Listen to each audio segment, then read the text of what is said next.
Rock music is Denzel McFarlane's life, so to feel like he doesn't belong on the scene... It feels lonely. Being a black person in a predominantly white space is difficult at times. He's the lead guitarist and vocalist for the OBGMs, a punk rock band based out of Toronto, but at their own concerts, he's usually mistaken for someone else. They wouldn't think that we were actually the act that was supposed to play. They'd think that we were the drug dealers, the in-house drug dealers for the, for the spot, you know what I'm saying? From rock to rap, Top 5 is part of a thriving Toronto hip-hop scene.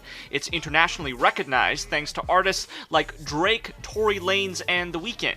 But this rapper says there's also a stigma related to crime and violence. To be honest, people see shootings here and they're scared. He says artists here have become polarizing figures, including himself. Millions of YouTube views, tens of thousands of Instagram followers. But like many, Top 5 also has his critics. Community members saying his music sends a violent message. He says that's what sells, but it's up to all of them to change that messaging. Rap less about the violence, because you don't want to eager somebody else to go do some retaliate, like rapping less about violence.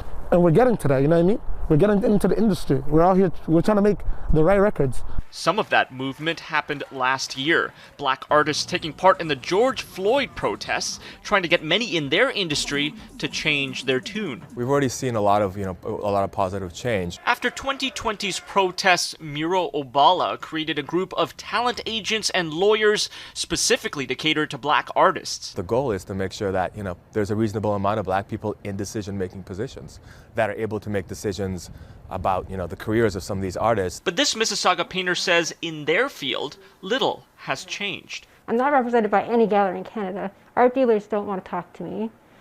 Why? Because my work is not white enough. From bars to beats to paint brushes, months after a racial reckoning, black artists say the message is resonating, but there's an ongoing need to turn up the volume. I would say it pushed the needle forward, but there's still a large way to go. Camille Karamali, Global News.